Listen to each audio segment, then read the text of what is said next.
O cheiro de café coado e pão na chapa era o meu despertador há anos. Acordava antes do sol raiar, correndo para dar conta da casa, do trabalho no mercadinho da esquina e ainda dar um jeito de botar comida na mesa.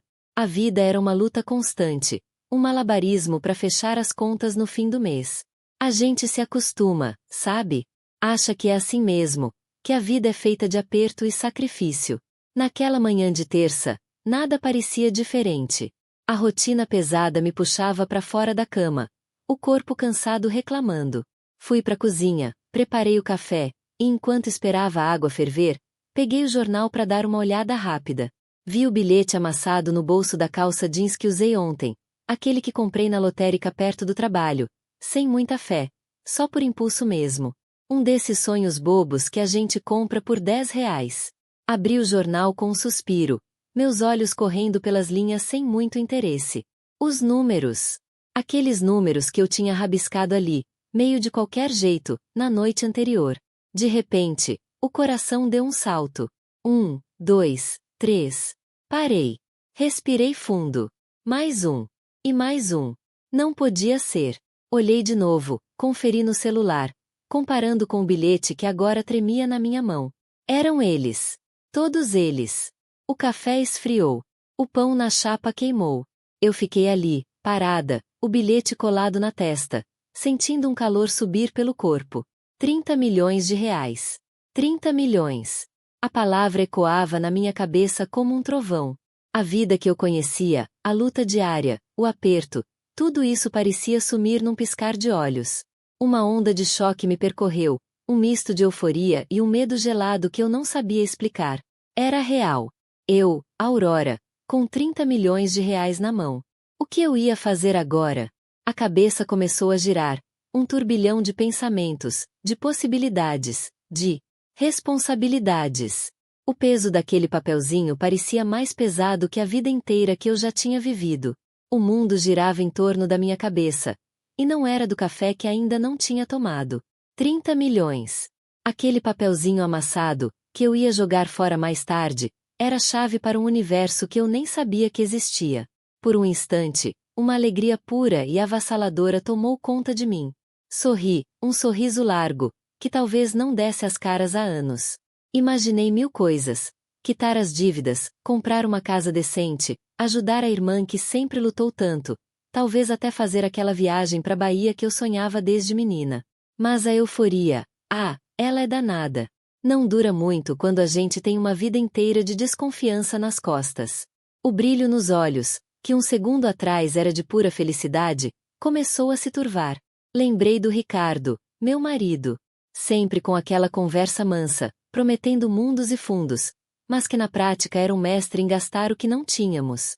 Vivia de favor, dependendo do meu suor, e agora? Agora ele ia ter acesso a uma fortuna. A imagem dele me olhando com aqueles olhos pidões, mas com um brilho de cobiça por trás, me deu um arrepio. E a Sofia, minha filha? Tão nova, acostumada com tudo na mão, sem nunca ter ralado um dia na vida. Ela, que mal falava comigo direito, que só aparecia para pedir dinheiro para mais uma bolsa, mais uma viagem com as amigas. Será que o amor dela por mim era maior que a vontade de ter tudo? E o Bruno, meu caçula? Sempre com os problemas dele, as dívidas, as recaídas. Aquele dinheiro seria a solução para ele? Ou só mais um jeito de afundar ainda mais? Agora com mais recursos para se perder, um nó se formou na minha garganta. Aquele papelzinho na minha mão, que era a esperança, de repente parecia um peso. A minha família. A quem eu podia confiar? Quem realmente se importava comigo, Aurora, a pessoa, e não com o que eu podia oferecer. Aquele brilho de cobiça que eu via nos olhos deles em situações normais. Imagina agora. A gente vive tanto tempo lutando para sobreviver que não tem tempo para ficar analisando os outros. A gente aceita o que vem, o abraço apertado, o eu te amo, sem questionar muito. Mas agora? Agora eu tinha que questionar. Eu tinha que saber. A cozinha, que antes era o meu refúgio, agora parecia um palco onde a peça da minha vida ia começar a ser encenada. E eu não sabia se ia gostar do roteiro. O cheiro do café esquecido no fogão parecia amargo. Olhei para a janela, para o céu cinzento que refletia o meu estado de espírito. Precisava ter certeza. Precisava testar. Mas como? Não podia simplesmente chegar e dizer: olha, ganhei 30 milhões, vamos ver quem me ama de verdade. Ninguém ia acreditar, e pior, iam me achar louca. A ideia veio como um raio, um lampejo de audácia que me surpreendeu. Eu sempre fui forte, sempre dei um jeito. E agora, com essa grana, eu podia fazer mais do que dar um jeito. Eu podia planejar.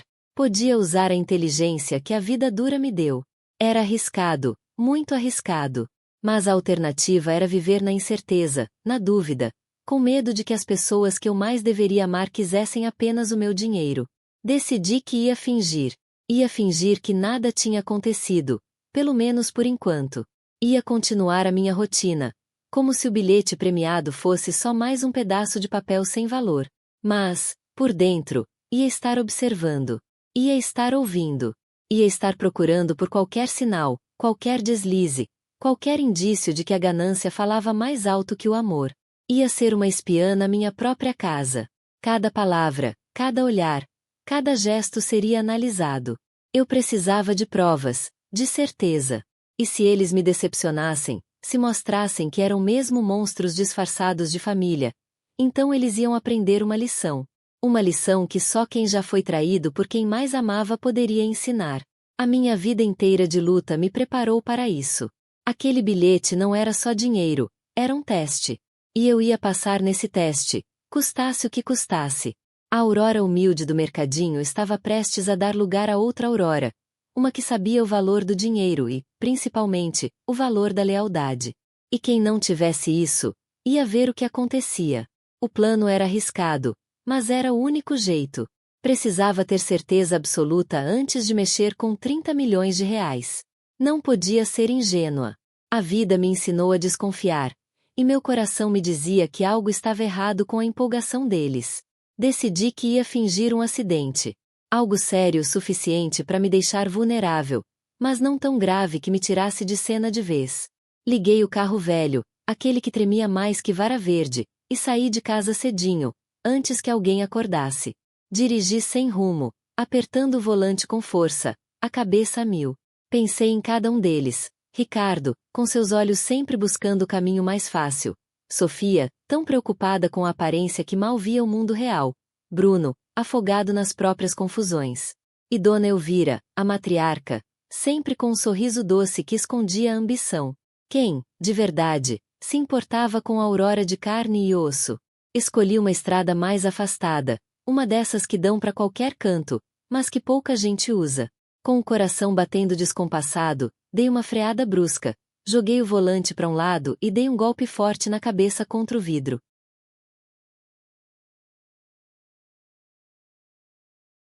Que Deus te abençoe e te dê forças. Você sempre foi tão forte, tão guerreira. A voz dela embargou, e por um instante, eu quase acreditei. Quase! Mas então, seus olhos desviaram por um segundo, percorrendo o quarto, pousando nos aparelhos, nos móveis modernos, no valor que tudo aquilo representava. E a máscara caiu, nem que fosse por um milésimo de segundo. Eu rezei tanto, Aurora. Pedi tanto para que você se recuperasse. Ela apertou minha mão com mais força. Você sabe que eu sempre fui sua maior fã, não é? Sua força me inspira. E agora? Agora preciso que você se agarre a essa força. Pelo bem de todos nós. Todos nós. Aquele todos nós soou oco, como se ela estivesse falando de um negócio, não de uma família. Eu sabia que ela já estava pensando no futuro, no que aconteceria comigo, ou melhor, sem mim. Dona Elvira sempre foi a guardiã do status quo, a que mantinha as aparuntas em ordem, mas com o olhar sempre voltado para o próprio umbigo, para o que ela poderia tirar de cada situação. Ela continuou, a voz agora mais baixa, mais confidencial. Você precisa pensar em deixar tudo organizado, minha filha, para que não haja confusão, para que o seu legado seja preservado, para que nós, os que ficamos, possamos honrar sua memória. Legado. Honrar a memória. Palavras bonitas para mascarar a ânsia por herdar. Eu via a ganância nos olhos dela, disfarçada de preocupação. Ela queria ter certeza de que o dinheiro não iria para o ralo, que cairia em boas mãos, ou melhor, nas mãos dela e dos seus protegidos. Ela era artífice por trás de muitas das confusões que eu tentava apagar, sempre com um sorriso doce e uma sugestão sutil. Eu confio em você, Dona Elvira, murmurei, sentindo um arrepio percorrer minha espinha. Era minha chance. Deixar que ela pensasse que eu estava entregando as rédeas, que eu estava fraca o suficiente para acreditar nas suas palavras. Ela sorriu, um sorriso que não chegava aos olhos. Que bom, minha filha. Que bom. Agora descanse. Eu volto amanhã. E vou trazer umas frutas frescas, do sítio, para te dar força. Ela se levantou, deu um beijo estalado na minha testa, um beijo que parecia mais um selo de posse, e saiu do quarto tão rápido quanto entrou. Assim que a porta se fechou, o sorriso falso sumiu, e a máscara de matriarca preocupada deu lugar a um semblante decidido, calculista. Eu sabia que ela já estava traçando seus planos. E eu estava mais do que nunca pronta para jogar o jogo dela e ganhar. O bracelete de ouro com o pingente de coração rachado em meu pulso parecia pesar 1 tonelada, lembrando-me de tudo que eu tinha construído e de tudo que eu precisava proteger. A porta do meu quarto se abriu novamente, e desta vez, não era um parente com cara de paisagem. Era um homem engravatado, de aparência impecável, com um sorriso que parecia tão ensaiado quanto o do Ricardo. Ele se apresentou como o Dr. Matias Andrade, o advogado que a família, ou melhor, o Ricardo, mandou chamar para organizar as coisas. Organizar o quê? A minha vida, que ele achava que estava acabando, ou a minha morte, que ele já estava contando os dias para lucrar. Ele entrou no quarto com uma desenvoltura que me incomodou. Não era a gentileza forçada de Dona Elvira, nem o desespero fingido de Sofia. Era uma frieza profissional, um olhar que varria o ambiente como se estivesse avaliando o valor de tudo ali. Seus olhos pousaram em mim por um instante, mas não vi compaixão, apenas um cálculo rápido, como se estivesse me catalogando. Ele apertou a mão que Ricardo estendeu para ele, um aperto firme, de cumplicidade. Senhora Aurora, meus pêsames pela sua situação delicada. Ele disse, a voz calma, quase monótona. Sei que este é um momento difícil, mas é importante que tenhamos tudo em ordem. Para sua tranquilidade e para evitar qualquer transtorno futuro para seus entes queridos. Tranquilidade. Transtorno. Ele falava como se eu já estivesse morta e enterrada. Eu apenas assenti, fraca, incapaz de articular uma resposta que não soasse como um gemido. Deitada ali, sentindo a fraqueza que me consumia, eu observava cada movimento dele. Ele tirou uma pasta de couro da bolsa, abriu sobre a mesinha ao lado da cama e começou a folhear papéis. Ricardo se aproximou, cochichando algo em seu ouvido, e eu vi o advogado assentir com a cabeça, um brilho nos olhos que não me escapou. Ele parecia mais interessado nos papéis do que em mim, a paciente que estava ali, definhando. Falava com Ricardo sobre testamentos, inventários, procurações. Palavras que, em outras circunstâncias, poderiam me dar um aperto no peito, mas que agora soavam como música para os meus ouvidos. Eram as ferramentas que eu precisava para desmascarar essa gente. Doutor Matias, com sua calma irritante, parecia ter tudo sob controle. Ele explicava os procedimentos com uma clareza que, para mim, era um sinal de que ele estava acostumado a lidar com situações como essa. Situações onde a doença de alguém era apenas uma oportunidade de negócio. Ele olhava para mim de vez em quando, mas era um olhar de quem verifica um objeto, não de quem se importa com o ser humano. Observei a maneira como ele evitava o contato visual prolongado comigo, preferindo se concentrar em Ricardo, que parecia ser o seu principal interlocutor. Era como se eu fosse um detalhe insignificante no grande esquema que eles já estavam traçando. Um detalhe que, em breve, seria removido. Aquele bracelete de ouro no meu pulso, um presente de anos atrás, parecia pulsar, lembrando-me da minha força, da minha inteligência. Eles achavam que eu estava fraca, que estava entregando os pontos. Mas mal sabiam eles que essa era apenas a minha estratégia. O jogo estava longe de acabar. Ele se despediu com a mesma formalidade com que chegou, deixando Ricardo com um monte de papéis para assinar. Assim que a porta se fechou, senti um alívio momentâneo. Aquele homem, com sua frieza calculista, era mais uma peça no tabuleiro. E eu, Aurora Siqueira, estava pronta para mover as minhas peças. O dia seguinte amanheceu com um sol preguiçoso, mas para mim, a escuridão parecia ter se intensificado. Dona Elvira, fiel ao seu prometido, apareceu com uma cesta de frutas e um sorriso que, de tão forçado, chegava a doer os olhos. Ela sentou-se ao meu lado, acariciou meu braço com uma delicadeza estudada e começou a falar sobre o tempo, sobre as flores do jardim, sobre as fofocas do bairro. Eu concordava com um aceno de cabeça, fingindo a sonolência que a fraqueza me permitia. Mas meus ouvidos estavam atentos, captando cada nuance, cada hesitação na sua voz. Ela mencionou Ricardo, comentando como ele estava preocupado, correndo de um lado para o outro para resolver tudo. Resolvendo o quê? A minha herança. Aposto. Sofia, segundo Dona Elvira, andava desconsolada, chorando no quarto.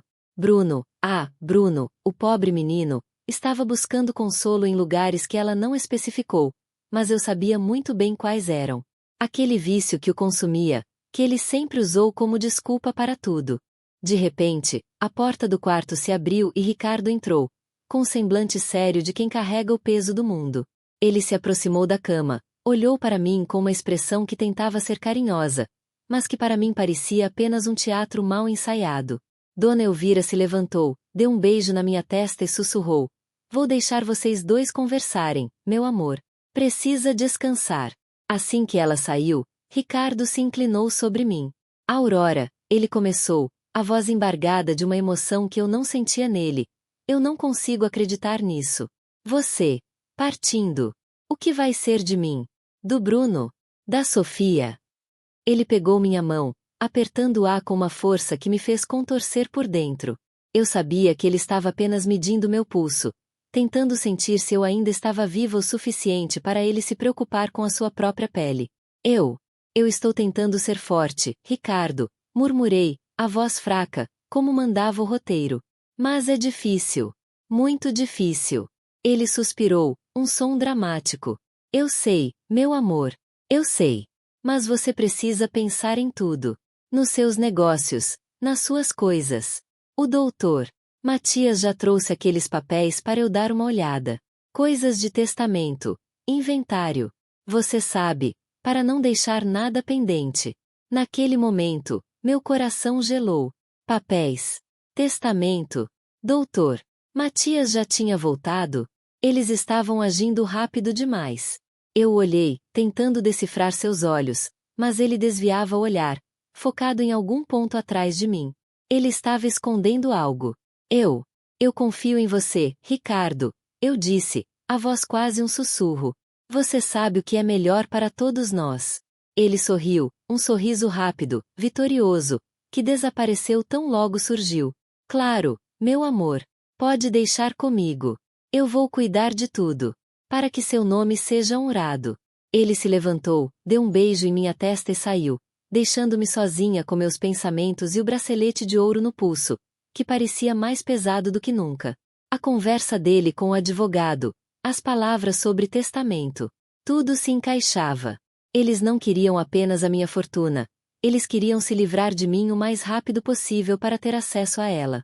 Aquele bracelete, que um dia representou amor, agora parecia um símbolo da minha própria armadilha. Mas eles não sabiam que a presa estava apenas fingindo estar encurralada. O jogo estava apenas começando. O silêncio que se seguiu à saída de Ricardo foi um alívio, mas também um prenúncio. Eu sabia que a peça estava apenas começando. As palavras dele sobre testamento e inventário ecoavam na minha cabeça como um sino fúnebre. Para eles, claro. Naquela tarde, o burburinho começou. Dona Elvira, sempre atenta, parecia ter uma habilidade especial para orquestrar reuniões discretas. Ouvi passos apressados no corredor, vozes abafadas que tentavam soar normais, mas que a minha condição me permitia escutar com uma clareza assustadora. Escondida sob as cobertas, fingindo um sono profundo, eu era a plateia privilegiada do teatro da ganância. "Não acredito que ela está tão mal assim, Ricardo." A voz de Dona Elvira soou, carregada de uma falsa compaixão. "Uma hora dessas, e vocês ainda não resolveram nada?" "Mãe, calma", respondeu Ricardo, a voz baixa, mas com uma urgência que não me escapou. "Eu estou cuidando de tudo. O doutor Matias já revisou os papéis. Se tudo correr como esperado, a gente não vai ter dor de cabeça nenhuma." Como esperado. O que você quer dizer com isso? A voz de Sofia, sempre um pouco estridente, se fez presente. Ela vai morrer, não vai? Então o que tem de esperado nisso? Um calafrio percorreu minha espinha. A frieza com que Sofia falou me atingiu mais do que qualquer palavra sobre dinheiro. Ela não via a mãe, via a herança. Sofia, sua mal-educada, ralhou Dona Elvira. Tenha respeito. Mas o Ricardo tem razão. Precisamos ser práticos. Aurora sempre foi uma boa mulher, mas a vida é assim. E os bens dela são muitos. Exatamente, Ricardo interveio, a voz agora mais confiante. Eu já conversei com o doutor Matias. Ele disse que, com a assinatura dela em alguns documentos que eu trouxe, tudo pode ser agilizado. E a parte dela, a casa, o dinheiro, tudo pode ser dividido. Eu fico com a parte maior, claro, que sempre cuidei dela. Sofia e Bruno dividem o resto. E o Bruno? Perguntou Sofia, a voz tingida de ciúmes. Ele não pode simplesmente gastar tudo que nem um louco. A gente precisa colocar um limite nele. O Bruno vai ter a parte dele. E a gente vai dar um jeito de controlar, respondeu Ricardo, com um tom de quem já pensava em como manipular o próprio filho. O importante é que a gente garanta o nosso futuro. Imagine, Aurora partindo e a gente aqui, sem nada. Seria o cúmulo do absurdo. E o que tem o tal testamento falso que o doutor Matias mencionou? Dona Elvira perguntou, a voz mais baixa, quase um sussurro. Isso não pode dar problema? Relaxa, mãe. O doutor Matias é esperto. Ele disse que um testamento antigo, onde ela deixava tudo para mim, é perfeitamente válido se a gente conseguir provar que ela não estava em sã consciência quando fez o outro. E olha, com ela assim, quem vai contestar? Ricardo riu, um som seco e sem alegria. Naquele momento, eu senti uma raiva que me deu forças. Eles não só queriam o meu dinheiro, eles queriam apagar a minha história, as minhas escolhas. Aquele bracelete de ouro no meu pulso, que um dia foi um símbolo de amor, agora parecia um grilhão.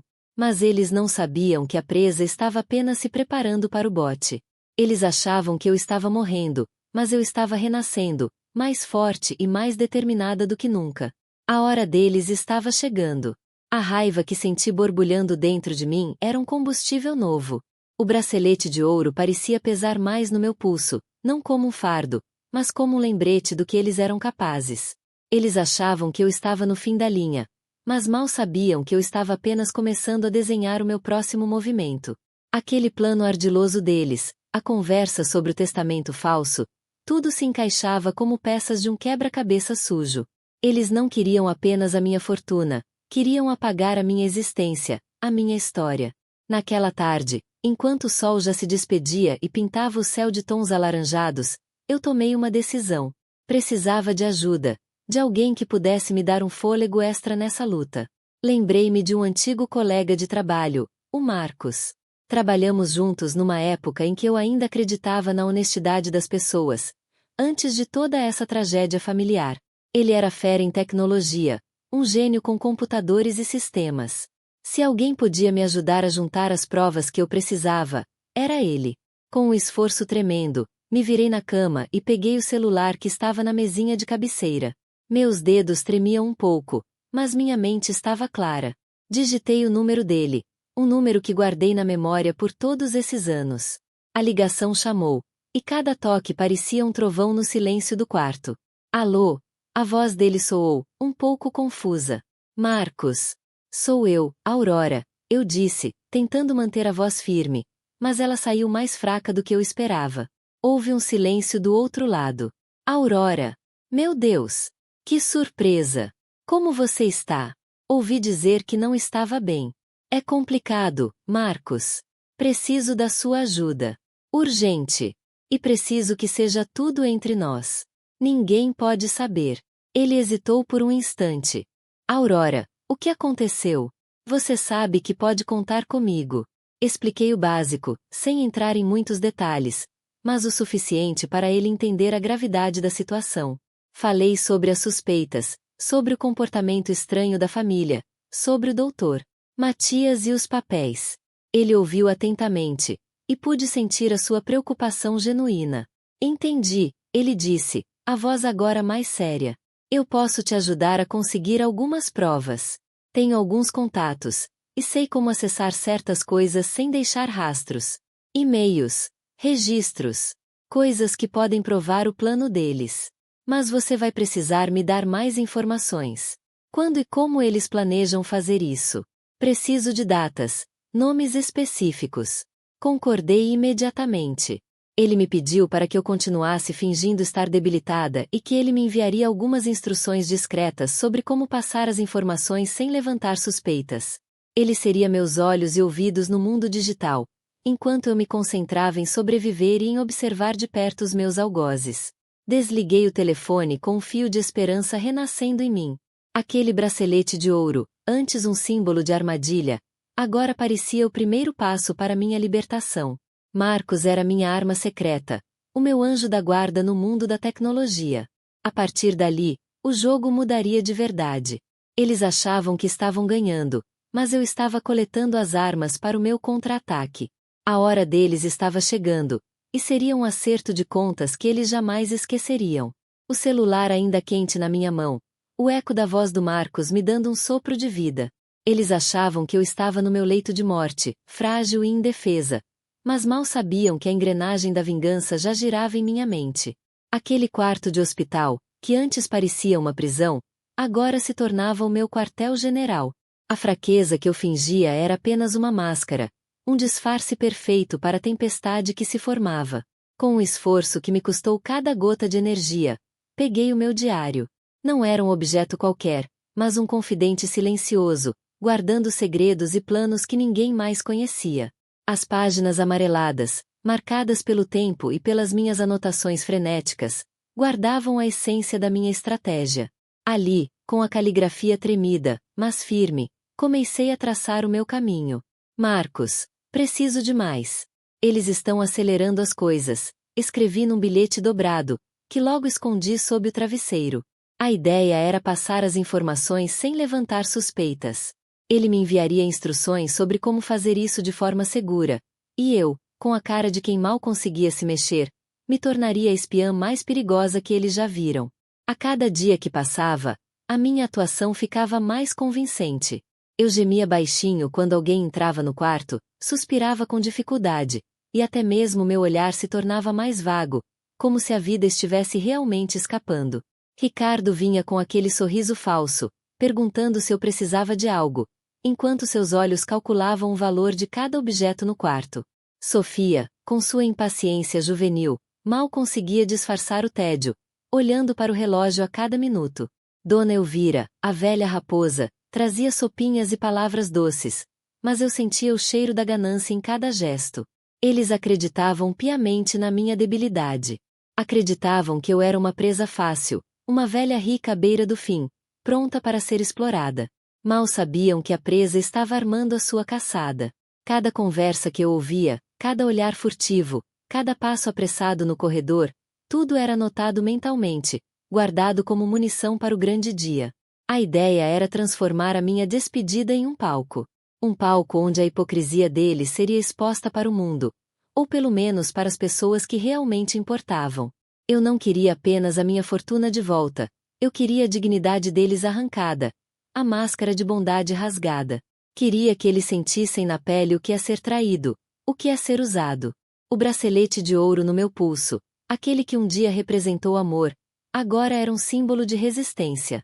Eu apertava com força, sentindo o metal frio contra a pele fina, e visualizava o momento em que tudo desmoronaria para eles. Aquele plano de vingança não era apenas sobre dinheiro, era sobre justiça. Era sobre mostrar que Aurora Siqueira não era apenas uma vítima, mas uma guerreira que, mesmo deitada, sabia lutar. A hora de expor os monstros estava se aproximando, e eu estava pronta para subir ao palco. A casa estava arrumada, mas com um ar sombrio, diferente do habitual. A mesa de jantar, antes palco de celebrações, agora parecia um altar para minha própria despedida. Ricardo, Sofia, Bruno e Dona Elvira estavam ali, todos com aquela cara de quem se importa, mas eu via além das máscaras. O cheiro de comida boa se misturava com o meu medo, um medo que eu já não sentia mais, substituído por uma raiva fria e calculista. Marcos me mandou as últimas instruções. Fica tranquila, Aurora. As provas estão com você. É a sua hora de brilhar, ele disse pelo áudio que ouvi escondida no banheiro, com o coração disparado. Respirei fundo. Era agora ou nunca. Comecei devagar, com um suspiro que parecia carregar o peso do mundo. Queria agradecer a todos por estarem aqui. Sei que não estou nas minhas melhores condições. Minha voz saiu rouca, propositalmente fraca. Ricardo pegou minha mão, apertando demais. Não fala assim, meu amor. Você vai ficar bem. A gente tá aqui para te ajudar em tudo, ele disse, com aquele sorriso que eu já sabia que era falso como nota de R$ 3.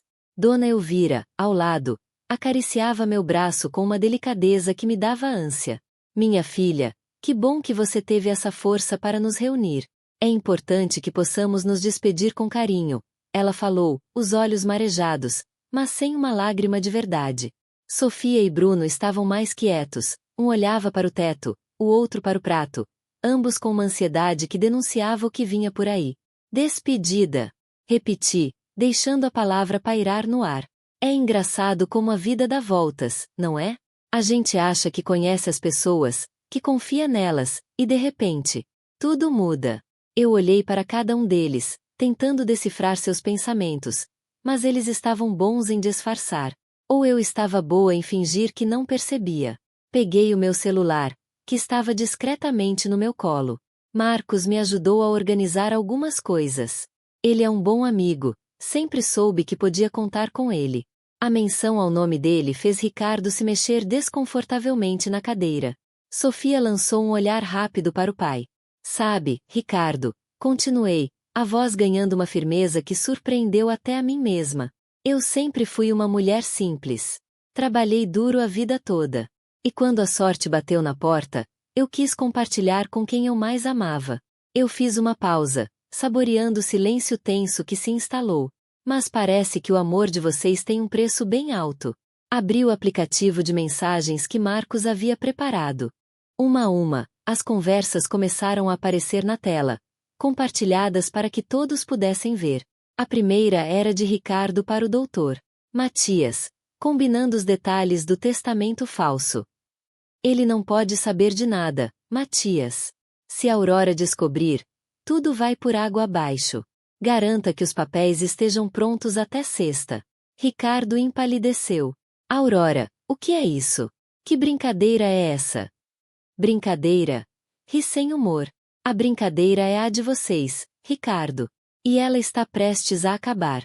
Em seguida, mostrei as mensagens de Sofia para Bruno, planejando como gastariam o dinheiro.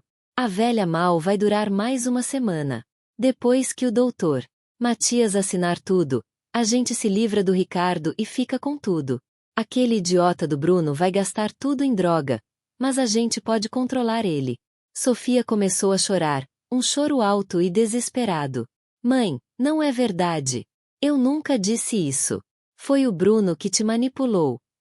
Bruno, por sua vez, parecia prestes a ter um ataque. Eu não fiz nada. Foi a Sofia. Ela que inventou tudo.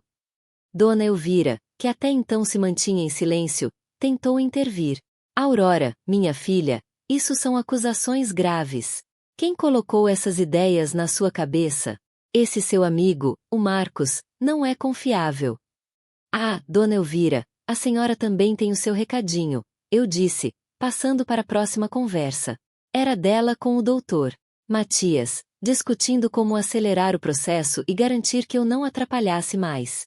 A senhora, que sempre me chamou de filha, planejando minha morte para pegar o meu dinheiro. Que bonito! A sala ficou em um silêncio sepulcral, quebrado apenas pelos soluços de Sofia e a respiração ofegante de Bruno. Ricardo me olhava com ódio puro, seus olhos vermelhos de raiva e medo. Dona Elvira estava paralisada, a máscara de matriarca carinhosa desmoronando completamente, revelando a víbora por baixo. Eu senti um alívio imenso, uma leveza que não sentia há muito tempo. Aquele bracelete de ouro no meu pulso, que antes parecia um peso, agora brilhava sob a luz fraca da sala, um símbolo da minha vitória iminente. Eles achavam que eu estava em meu leito de morte, mas eu estava mais viva do que nunca, pronta para ver o fim do show. O palco estava montado, as cortinas se abriram, e a plateia, que eram eles mesmos, assistia à própria ruína. A sala, antes um palco de hipocrisia cuidadosamente encenado, agora explodia em caos. O silêncio sepulcral que se seguiu à revelação das mensagens foi quebrado pelo grito desesperado de Sofia. Ela se jogou para trás na cadeira, o rosto contorcido em lágrimas, a voz embargada em soluços histéricos. Não é verdade. Mãe, eu não disse isso. Foi o Bruno. Ele me forçou, ele disse que era a única maneira.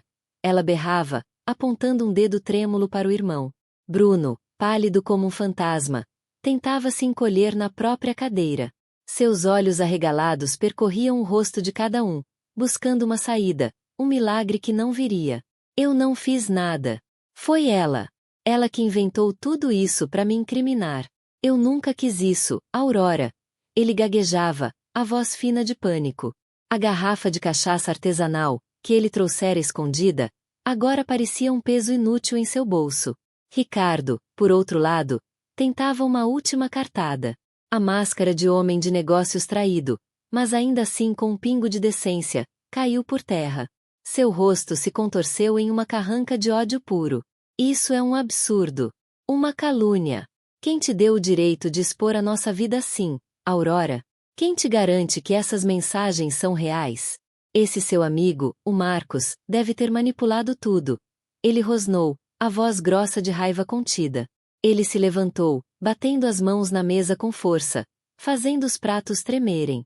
Dona Elvira, a matriarca de semblante sereno, tentou intervir. Sua voz uma tentativa desesperada de soar calma e racional em meio ao pandemônio. Aurora, minha filha, por favor, pare com isso. Isso é uma acusação gravíssima. Você está doente, está confusa. Quem colocou essas ideias na sua cabeça? Esse seu amigo, o Marcos, não é confiável. Ele sempre teve má índole. Ela tentou argumentar, mas sua voz soava forçada. A preocupação fingida não enganava mais ninguém. Eu a olhei, o bracelete de ouro no meu pulso frio contra a pele, o pingente de coração rachado um lembrete constante da minha ingenuidade. Má índole, Dona Elvira. A senhora fala de má índole. Minha voz saiu firme, cortante como vidro. A senhora, que me chamou de filha a vida inteira, que dizia que eu era a luz dos seus olhos, estava planejando a minha morte para pegar o meu dinheiro. As mensagens com o doutor Matias provam isso. Acelerar o processo. Não é mesmo? Que bonito o seu cuidado. O impacto das minhas palavras atingiu Dona Elvira como um soco. Seu rosto enrugado ficou lívido, os olhos marejados de antes agora secos e duros como pedras. Ela tentou manter a pose, mas a fragilidade de sua máscara era evidente. Ricardo deu um passo em minha direção, o punho cerrado. Você vai se arrepender disso, Aurora.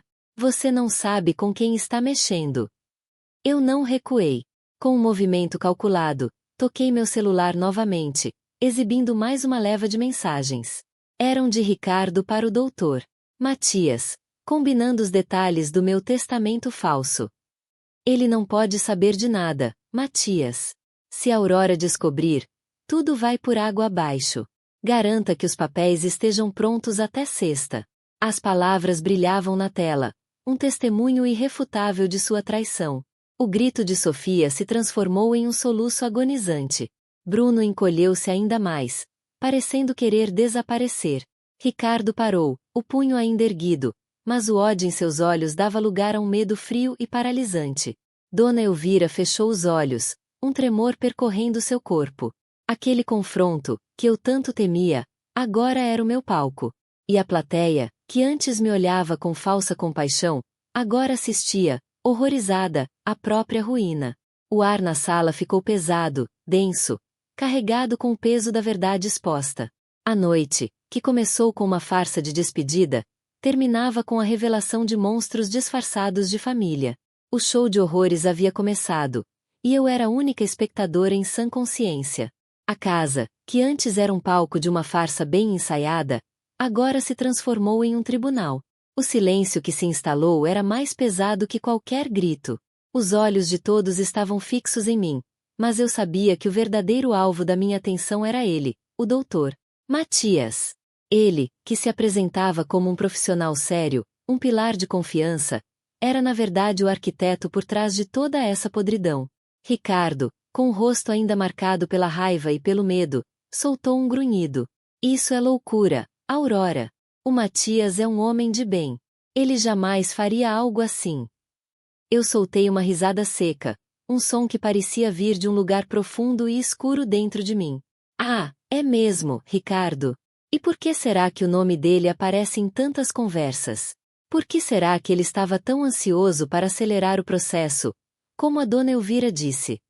Peguei meu celular novamente, meus dedos tremendo levemente, não de medo, mas de uma adrenalina fria que percorria minhas veias. A cada toque na tela, mais uma peça do quebra-cabeça se encaixava, revelando a teia de corrupção que ele teceu.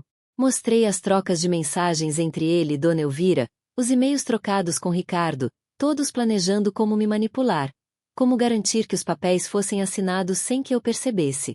Olha só, eu disse, minha voz ganhando uma força que surpreendia até a mim mesma. Aqui, doutor Matias, o senhor combinando com Ricardo como esconder os verdadeiros valores do meu patrimônio. Não se preocupe, Ricardo. A Aurora está muito fraca para perceber a diferença. Os papéis estarão prontos e assinados antes que ela se dê conta. Que profissionalismo, não é mesmo? O rosto de Matias, antes impassível, agora mostrava uma palidez doentia. Ele tentou balbuciar algo, uma desculpa esfarrapada, mas as palavras morreram em sua garganta. Seus olhos, que antes transmitiam uma confiança inabalável, agora transbordavam pânico. Ele era um homem pego em flagrante, com as mãos sujas de lama e o coração podre. Sofia, que até então chorava copiosamente, parou de repente, os olhos arregalados fixos em Matias. O Senhor sabia de tudo isso? O Senhor me ajudou a planejar tudo isso? A voz dela era um sussurro rouco, a incredulidade estampada em seu rosto. Bruno, que parecia prestes a desmaiar, apenas murmurava palavras desconexas, como se tentasse se convencer de que aquilo não era real. Ricardo, por sua vez, parecia ter encolhido. A arrogância que o dominava minutos antes se dissipou como fumaça, restando apenas um homem encurralado. Dona Elvira, que se mantinha em silêncio, lançou um olhar fulminante para Matias. Era um olhar de traição, de quem se sente enganada por um cúmplice. Ela sabia que a exposição dele significava o fim de tudo. E o senhor, doutor Matias, continuei, sentindo um poder avassalador tomar conta de mim. O senhor, que se dizia meu amigo, meu conselheiro. O senhor que me olhava nos olhos e dizia que tudo ficaria bem. O senhor estava arquitetando isso tudo comigo. Ajudando a me roubar. Ajudando a me matar. Eu mostrei a última prova. Um e-mail criptografado que Marcos me ajudou a decifrar. Era uma conversa direta entre Matias e um advogado de fora do país, discutindo a transferência de fundos para contas offshore. Parece que o senhor tinha um plano B, não é, doutor? Um plano para sumir com tudo assim que a herança estivesse em mãos. O silêncio na sala era ensurdecedor. Matias não conseguia mais se defender. Sua reputação, sua carreira, tudo desmoronava ali, diante dos meus olhos. A máscara de profissionalismo havia caído, revelando o lobo em pele de cordeiro. Ele era a prova final, o elo que faltava para desmascarar a ganância de todos eles. Aquele bracelete de ouro no meu pulso parecia mais frio agora, um lembrete de que a verdadeira joia era verdade, por mais dolorosa que fosse. E a verdade, naquela noite, era que todos eles eram monstros. O silêncio que se seguiu às minhas últimas palavras era mais ensurdecedor que qualquer grito. Matias estava paralisado, o rosto uma máscara de desespero, os olhos fixos em mim como se eu fosse um fantasma. Aquele homem, que se apresentava como um profissional respeitável, agora era apenas um criminoso exposto. Ricardo tentava se recompor, mas o tremor em suas mãos denunciava seu pânico. Sofia soluçava, os olhos vermelhos e inchados, a ficha finalmente caindo sobre a podridão que a cercava. Bruno, pálido e suado, parecia prestes a vomitar. Dona Elvira, a matriarca, permaneceu imóvel, um semblante de gelo que escondia a tempestade que devia estar se formando dentro dela. Eu me levantei da cadeira, sentindo o bracelete de ouro no meu pulso frio contra a pele. O pingente do coração rachado parecia pulsar em sintonia com a minha dor. Aquele jantar, que deveria ser uma despedida cheia de falsos sorrisos e promessas vazias, se transformará no palco do acerto de contas. A casa, antes um refúgio de luxo e aparências, agora era uma prisão para eles, e eu, a juíza. Vocês acharam mesmo que eu seria idiota? Minha voz saiu firme, sem vacilar. Achou, Ricardo, que depois de tudo que passei, eu ia cair na sua lábia de novo? Que ia acreditar nas suas desculpas esfarrapadas? Caminhei lentamente até ele, cada passo ecoando na sala silenciosa. Você passou a vida toda vivendo às minhas custas, e quando a sorte finalmente bateu na minha porta, você viu a chance de dar o bote. Mas eu não sou mais a mesma Aurora de antes. Seus olhos, antes cheios de arrogância, agora imploravam por misericórdia. Mas misericórdia era algo que eu não tinha mais para oferecer. O que eles fizeram comigo, com a minha vida, não tinha perdão. E você, Sofia, continuei, virando-me para a filha. Tão jovem, tão esperta, mas tão vazia. Achou que ia herdar tudo sem fazer nada, não é? Que a mamãe aqui ia sumir e deixar o caminho livre para você esbanjar meu dinheiro. Que pena, meu amor. A única coisa que você vai herdar é a vergonha. As lágrimas dela voltaram a cair, mas desta vez não havia compaixão em meu olhar. Bruno se encolheu ainda mais. A garrafa de cachaça artesanal de Minas Gerais, que ele trouxera escondida, agora parecia um símbolo patético de sua fraqueza. E você, Bruno? Sempre afundado em vícios, sempre buscando uma saída fácil. Acha que essa grana ia resolver seus problemas? Ia te dar coragem para encarar a vida? Você é fraco, meu filho. Sempre foi. Por fim, me virei para Dona Elvira. A matriarca, que sempre se escondeu atrás de uma fachada de santidade e preocupação, agora estava exposta em toda a sua crueldade. Dona Elvira, eu disse, a voz carregada de um desprezo que eu nem sabia que possuía. A senhora, que me chamou de filha, que dizia que eu era a luz dos seus olhos. A senhora planejou a minha morte. Para quê? Para pegar o meu dinheiro. Que amor de mãe é esse? Ela finalmente quebrou o silêncio, a voz embargada, mas ainda com um resquício de autoridade. Aurora, você não entende.